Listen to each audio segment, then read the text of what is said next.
I remember coming home one night after a big fight, and I run up to the kitchen, I get ice, and my hand's swollen, and then just another day at work. There was a time in my life when I said, if I'm not a star by the time I'm 18, I'm gonna have to get out of the business. I remember the studio exec looking at me and his food almost coming out of his mouth and going, Vinny, we're not even sure we want to make this one. How could you talk about 3 movies? One of the interesting things about the way that I did it was, or one of the interesting things about being paid the amount of money that I'm being paid now for film is back in 1996, I was working to make movies. Yeah. So whether I, was saving $3,000, putting a savings of $3,000 together, which at the time was a feat, yeah, or working a whole year telemarketing to save $47,000, I was taking that money and investing it in my career and investing in something that I believed in. How do you invest in your career? Well, at that stage? At that stage, if people aren't offering you roles, the interesting thing about being an actor, it's different than the other art mediums. If you're an actor, you're dependent upon a director, a screenwriter, a producer, a studio to fund it, a studio to market the film. I mean, even after I made Strays, I didn't have, and I went to dramatic competition at Sundance, I didn't have a distributor. So I could only make the film, and thank God there was a forum. Yeah. Thank God Robert Redford had put together a forum for these films to be shown. And even then, even after you make the film and you put the film in the can, you still have to have somebody come along and spend money to distribute the film. So as an actor, you need all these external factors to be artistic. If you're a musician, you could, woodshed and make music. If you're a painter, yeah, you can do it alone. You could do it alone. And being an actor is a lot less autonomous. So I needed to find a way to fulfill all those other positions. I had to learn how to write screenplays. Yeah. So I went to college and learned how to write screenplays, and I was horrible in English in high school and became an English major in college. I started directing and learning how to direct and learning really about the film business, which is probably the #1 thing that separates the unemployed Vin and the employed Vin. It was the understanding of Hollywood and the understanding of the business and the understanding of strategy. Because so many years I was just concerned with the craft. And all I thought about was how to make the craft as good as possible. Yeah. As you know, I was a bouncer for many years. I remember coming home one night after a big fight, and I run up to the kitchen, I get ice, and my hand's swollen, and then just another day at work. And I was feeling like just bummed about the fact that I was still doing this job after all this time. And at that one moment, I was like, why are people, what's up? Why do people have so much anger? Why do I have to, why is this my daily life to suppress everybody's anger or check everybody's anger that comes into the giant 3,000 person nightclub? Mm-hmm. And my father, it was so simple, but my father said, Vin, I've traveled around the world. I've been to India, I've been to Russia, I've been to China, I've been to all through South America, and I've realized something. I said, what? He said, people by and large are good people.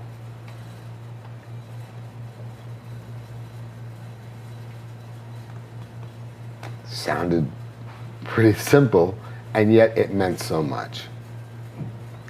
And if you look at my Facebook page, or if you look at the way that all that positive energy, I don't think there's a page in the world, in history, that harbors as much positive energy as one would see on this Facebook page. And it's what you put out too. And it's really them. Right. And I say that because if you believe that in your heart, and not everybody watching this can say that, or is ready to say that, or is comfortable with themselves enough to say that. But if you really believe in your heart that people, by and large, are good people, it affects the way that you address the world. As you see, post in and post out. I address a world that in my soul, I feel is comprised of good people. Sometimes you see someone having enormous success, and there's just something about them. You say, good for him. And I think not just me, but when I read about the responses to you, lots of people are saying that. They're cheering for you to have the accomplishments you have had. I feel that. I've always felt a sense of support. And I think that my struggle to achieving this goal and achieving this dream is something that speaks volumes. I started out acting at 7 years old, and I struggled for so long.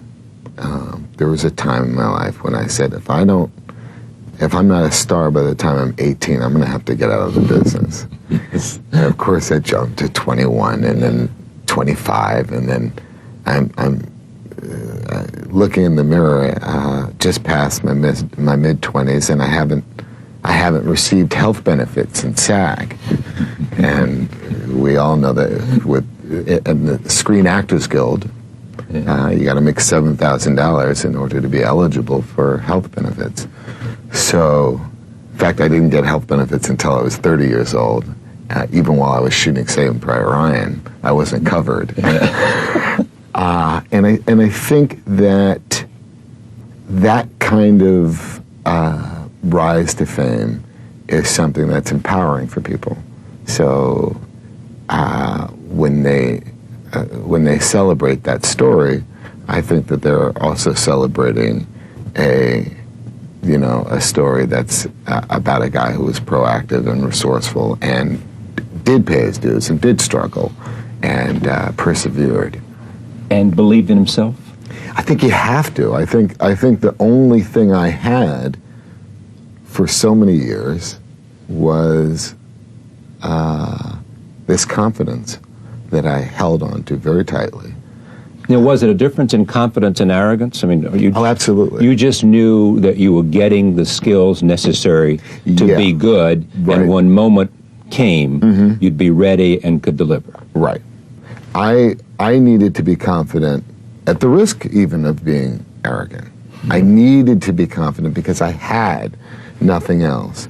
And if you go into a situation where you're dedicating your whole life to something, literally your whole life, all of your decisions are made with one common goal, then I think that you'd better believe in yourself, especially if you start to work to save money, to make films. I think you could ask most people in the world and they would tell you that I'm not Hollywood.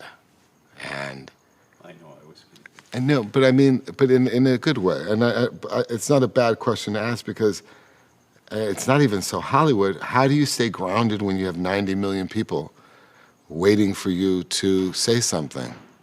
So while I'm here right now, and this will go out to how many ever people, at home, I know the second I hear boom and my computer comes on, there are 90 million people waiting to hear something.